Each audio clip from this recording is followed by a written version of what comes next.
¿El santuario de Moisés fue una copia de los templos del antiguo Egipto? ¿Fue la religión de los hebreos una hija de la religión egipcia? Hoy visitamos los templos del tiempo de Moisés para entender la realidad de aquella época. Es un viaje en busca de respuestas.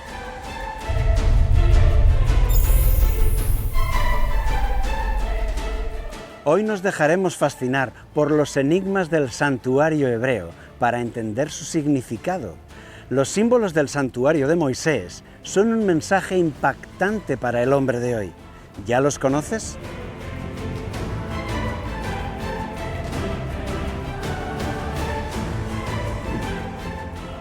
¿Cuál es el verdadero templo de Dios?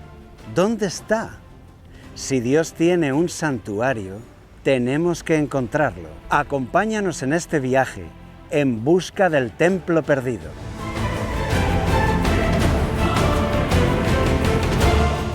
Algunos eruditos enseñan que Moisés creó su santuario simplemente copiando los templos egipcios que había visto y que, por tanto, no hay nada de divino en eso, es una copia.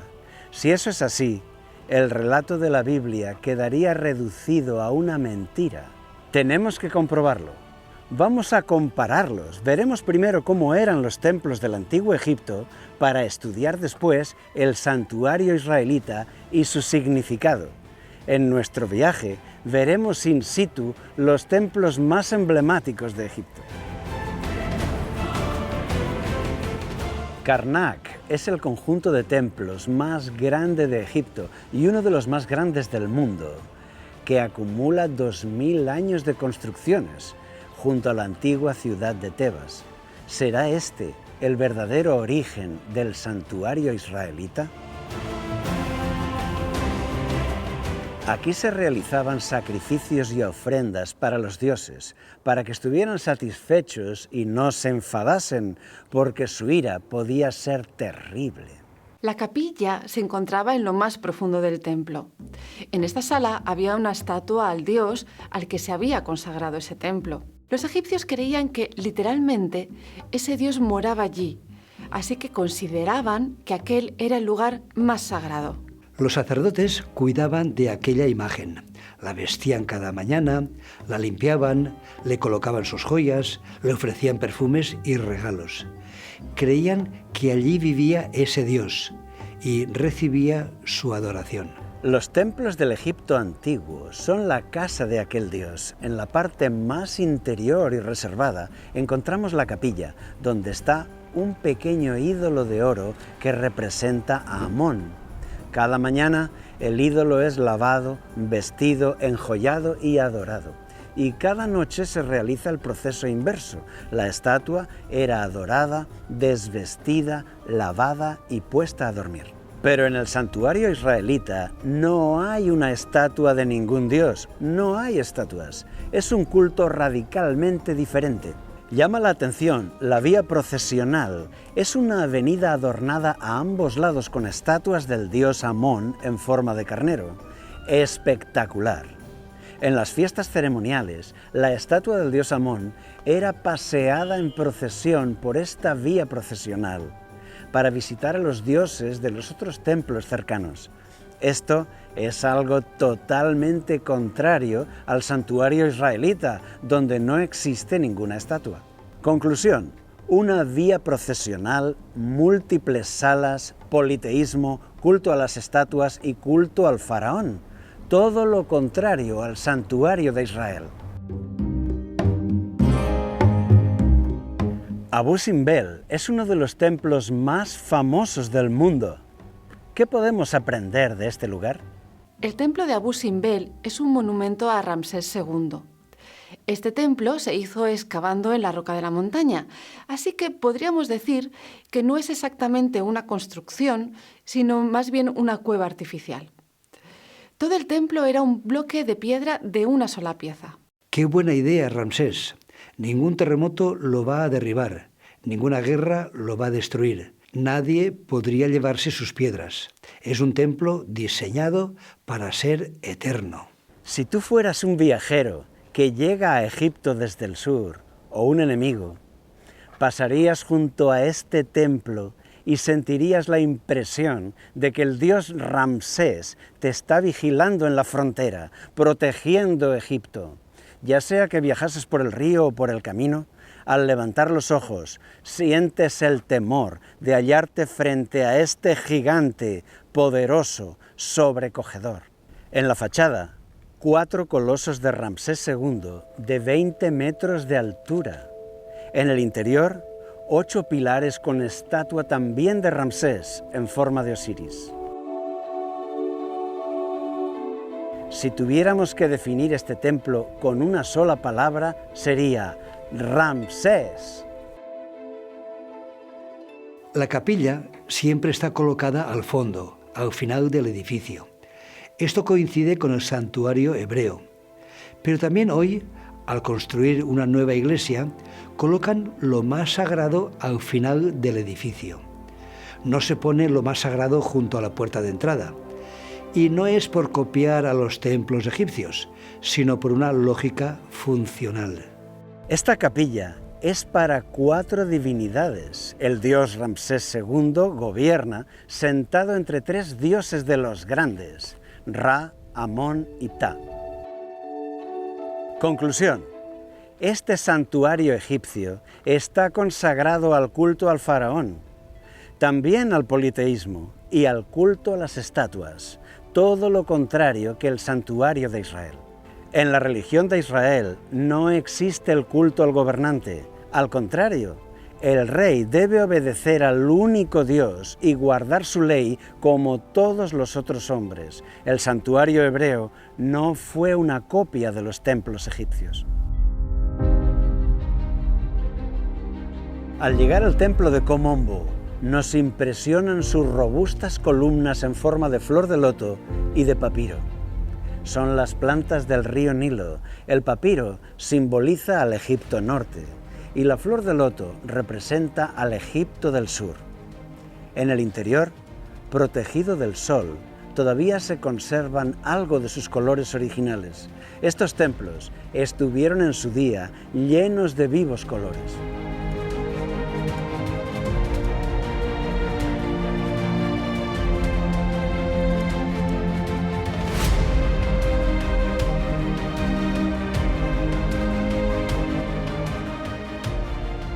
El templo de Komombo se construyó durante el gobierno de Tutmosis III, en el siglo XV a.C., que era el tiempo de Moisés. Después fue reedificado por Ptolomeo VI.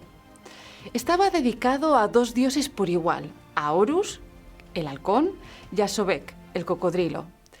Es por eso que tiene 2 entradas iguales, 2 salas hipóstilas iguales y 2 capillas idénticas.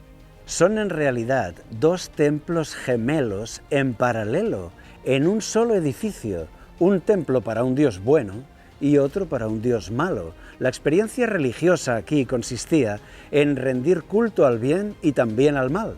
Adoraban al dios bueno para que les ayudase y al dios malo para que no les ataque. ¿Te imaginas que hoy adorásemos por igual a Jesucristo y a Satanás? Sería impensable, pero ellos sí lo hacían. Definitivamente, el santuario de Moisés no repitió los modelos de Egipto. ¿Qué aprendemos de esta visita? El dualismo religioso, el dar culto al bien y al mal. Vemos que en tiempos de Moisés, en los templos egipcios, se adoraba también a los dioses del mal, como Set, Sobek, Shesmu, etc.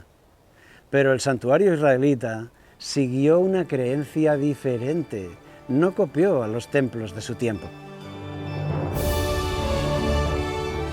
Este es el Djeser Djeseru, el templo de la reina Hatshepsut, la mujer faraón. Fue levantado por esta reina en el siglo XV a.C., en el valle llamado Deir el-Bahari, junto al Valle de los Reyes. Era un templo para dar culto a Amon-Ra, pero también a la reina Hatshepsut divinizada. En este templo llama la atención la vía procesional, que terminaba en una rampa que asciende hasta el 3er nivel. En la parte superior, las columnas integran estatuas de Osiris con el rostro de Hatshepsut. Es un templo de la época de Moisés. Era normal la adoración al rey, algo que nunca veremos en el santuario hebreo. Nunca. Conclusión. Vía procesional, varias salas, politeísmo, culto a las estatuas y culto al faraón.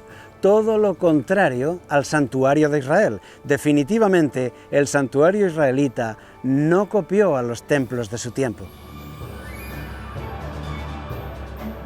Los ritos y creencias que animaban a los templos del Egipto antiguo eran el politeísmo, el dualismo de bien y mal, la protección que daban los amuletos, el culto a las estatuas y la adoración al faraón.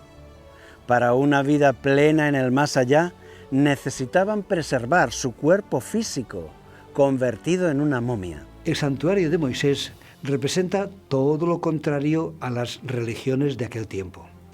Allí no existe una estatua de Yahvé para ser adorada. De hecho, las imágenes de culto están prohibidas.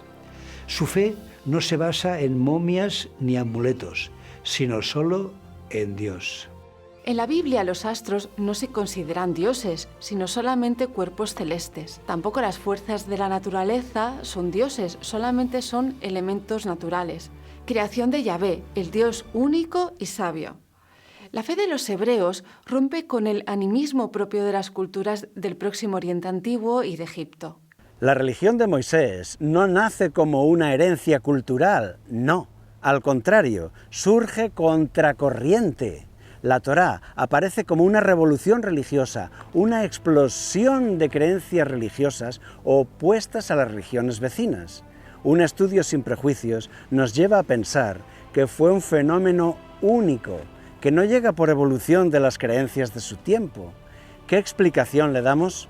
Es como si hubieran recibido su religión por revelación de un ser superior. Ha llegado el momento de dejarnos fascinar por el santuario israelita para descifrar sus enigmas y comprender sus mensajes. Lo que vas a ver ahora puede cambiar tu vida. La Biblia enseña que Yahvé, el Dios de Moisés, sacó a los israelitas de Egipto y en el desierto les dio instrucciones para levantar un santuario. Se le llama el tabernáculo, es decir, carpa o tienda de campaña, porque era desmontable ya que ellos tenían que viajar. Fue hecho con todo lujo, telas finas, metales preciosos y una cubierta de pieles de máxima calidad. Fue diseñado, según la Biblia, por Dios mismo. Conforme a todo lo que yo te muestre, así haréis el diseño del tabernáculo y el diseño de todos sus utensilios. El texto insiste en que se construyó siguiendo un modelo divino. Esto significa que cada símbolo aquí es muy importante porque ha sido colocado ahí para que entendamos algo. Pero, ¿qué es? ¿Cuál es el misterio? Mira y hazlos conforme al modelo que te ha sido mostrado en el monte. Una valla de tela delimita el recinto sagrado. En la primera mitad, el atrio o patio. En la segunda mitad, se levanta el tabernáculo. Una lujosa tienda de campaña rectangular, digna de un emperador. El atrio representa la tierra y el tabernáculo representa el cielo. En el atrio todo el metal es bronce, en el tabernáculo todo el metal es oro, y en su interior las telas están decoradas con figuras de ángeles, porque representa el cielo. La Biblia describe los muebles simbólicos y también su significado. Cada elemento del santuario significa algo importante. El altar del sacrificio representa el sacrificio de Cristo. La fuente de agua, su bautismo en agua. El candelero es la luz espiritual, la mesa de los panes, el alimento espiritual. El altar de incienso simboliza la intercesión de Cristo. El arca de la alianza representa aquí el trono de Dios.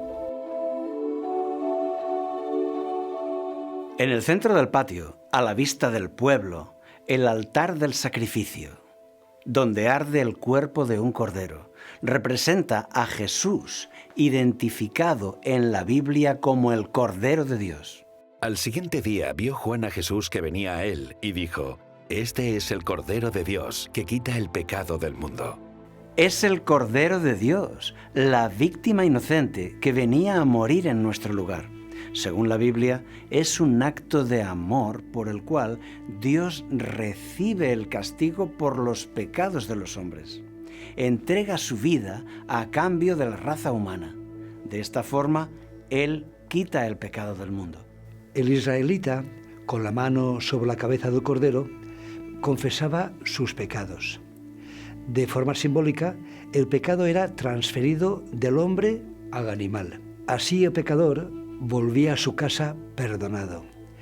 El cordero sería sacrificado como sustituto de la raza humana. El mensaje era que una víctima inocente vendría a morir en lugar del hombre. Era el Mesías prometido, que vendría a entregar su vida en rescate por la humanidad. Pondrá su mano sobre la cabeza del holocausto y le será aceptado como expiación. Antes del sacrificio, los sacerdotes usaban la fuente del agua. Hacían un lavamiento ritual antes de comenzar su servicio. Representa el bautismo de Jesús. Él fue bautizado en agua antes de comenzar su misión. El altar del sacrificio está en el lugar más preferente, a la vista de todos. Así, Jesús de Nazaret, a la vista de todos, murió en la cruz, por todos los hombres. Tras el sacrificio, el sacerdote entraba para usar la sangre en el interior del tabernáculo. Desaparecía de la vista de la gente. Así también, Jesús, tras su sacrificio, entró en el cielo para presentar su propia sangre y desapareció de la vista de la gente. ¿Y qué es lo que encontramos dentro del tabernáculo? Allí entramos en un ambiente celestial. Las paredes están chapadas de oro y las telas están bordadas con ángeles y colores. Las lámparas del candelabro hacen brillar el oro y el perfume del incienso es delicioso. Representa el cielo donde Cristo trabaja por nosotros. La Biblia enseña que ahora Cristo es nuestro sumo sacerdote y que su santuario está en el cielo. Pero estando ya presente Cristo, sumo sacerdote de los bienes venideros, por el más amplio y más perfecto tabernáculo, no hecho de manos, es decir, no de esta creación. Un santuario que no ha sido hecho por manos humanas, levantado por Dios mismo. La Biblia dice que el tabernáculo hebreo es figura del verdadero. Es la sombra del templo del cielo. Es figura y sombra de las cosas celestiales. Como se le advirtió a Moisés cuando iba a erigir el tabernáculo, diciéndole: «Mira, haz todas las cosas conforme al modelo que se te ha mostrado en el monte». Y esta es la gran sorpresa, que el santuario israelita es una figura didáctica del verdadero santuario en el cielo. Cuando tú ves una foto de un edificio, la foto no es el edificio mismo. Es una representación para que te hagas una idea del edificio real. Así también, el santuario hebreo es una representación simbólica del santuario celestial, donde Cristo trabaja por nosotros. El candelabro de 7 brazos, llamado menorá, es hoy el emblema de la nación de Israel. Representaba la luz de Cristo, la luz que Cristo envía desde allí, luz para ver y entender la verdad. Otra vez Jesús les habló diciendo: «Yo soy la luz del mundo. El que me sigue no andará en tinieblas, sino que tendrá la luz de la vida». Una mesa forrada de oro con 12 panes simboliza que Cristo nos envía desde allá el pan de vida, el alimento espiritual. Es la energía de la victoria, nos da fuerzas para vencer el mal. Jesús les respondió: «Yo soy el pan de vida. El que a mí viene nunca tendrá hambre, y el que en mí cree no tendrá sed jamás». Frente al arca, el altar de oro donde arde el incienso. La Biblia dice que el incienso representa nuestras oraciones. Todos tenían arpas y copas de oro llenas de incienso, que son las oraciones de los santos. El libro de Apocalipsis nos muestra que a nuestras oraciones Cristo les añade las suyas para que puedan ser aceptadas. Él añade sus propias oraciones. Otro ángel vino entonces y se paró ante el altar, con un incensario de oro, y se le dio mucho incienso para añadirlo a las oraciones de todos los santos, sobre el altar de oro que estaba delante del trono. Apocalipsis nos muestra una escena del cielo, y allí el altar de incienso está delante del trono de Yahvé. Así, Cristo habla en nuestro favor ante el trono de Dios, representado por el Arca de la Alianza. Esta arca guarda aún misterios que debemos descifrar. Dedicaremos el próximo programa a abrir las claves del Arca de la Alianza y del Yom Kippur. Este santuario cósmico es para todas las razas y para toda la humanidad, y su protagonista, el sumo sacerdote, Jesucristo. El apóstol Pablo era un sabio erudito en el judaísmo y en el cristianismo, y él concluye este tema diciendo que Cristo es nuestro sacerdote en el santuario del cielo. El punto principal de lo que venimos diciendo es que tenemos tal sumo sacerdote, el cual se sentó a la diestra del trono de la majestad en los cielos. Él es ministro del santuario y de aquel verdadero tabernáculo que levantó el Señor y no el hombre. Pablo insiste en que Cristo es el sacerdote del nuevo pacto y que, al ser inmortal, puede ayudarnos todo el tiempo, sin límites. Tiene un sacerdocio inmutable. Por eso puede también salvar perpetuamente a los que por él se acercan a Dios, viviendo siempre para interceder por ellos. En el santuario israelita, todo es Cristo. El sacerdote es Cristo. El cordero del sacrificio es Cristo. La fuente de agua, su bautismo en agua. El candelabro de luz es Cristo. El pan de vida es Cristo. El altar de intercesión es Cristo. Y el propiciatorio del arca es Cristo, donde su sangre derramada consigue el perdón. Y los símbolos están colocados en forma de cruz. Un templo egipcio es concebido como la casa de los dioses mediante estatuas, pero el santuario israelita es diferente. Es una representación didáctica del plan de la salvación. Cada mueble representa una etapa de la obra del Salvador, primero en la tierra y luego en el cielo. Los símbolos del santuario hebreo forman parejas. La fuente del agua y el altar del sacrificio representan la obra de Jesús en la tierra. A la vista de todo el pueblo, Él fue bautizado y fue muerto. El candelabro y la mesa del pan representan la acción de Jesús hacia nosotros, enviando al mundo luz para entender y poder para vencer el mal. El altar de incienso está vinculado al arca de la alianza. Quema incienso hacia el arca. Es la acción de Cristo hacia el trono del Padre, que interviene en nuestro favor. Este despliegue de símbolos hermosos es una evidencia de su origen sobrenatural. Y la figura central del Salvador, la víctima inocente y divina que trae el perdón para todos, nos muestra a un Dios diferente a todos los demás.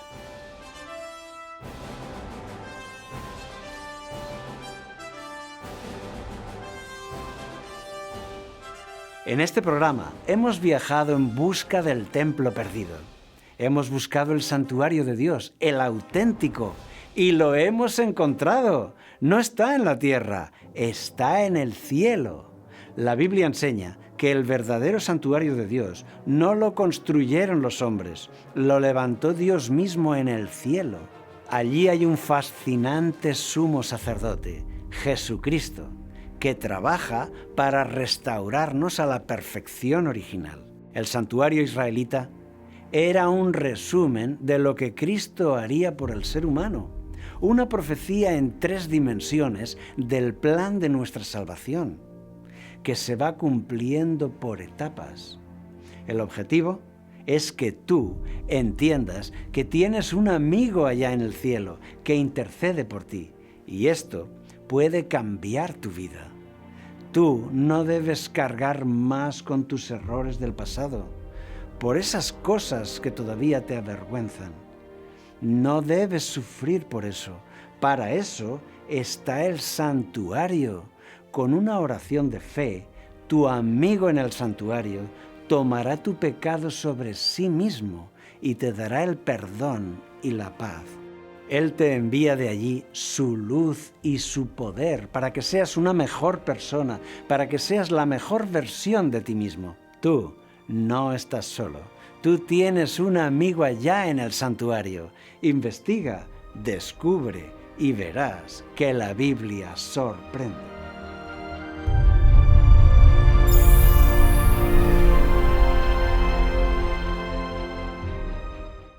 ¿Quieres información actual? Suscríbete a nuestro canal. Para mayor difusión gratuita, danos un like y dale a la campanita.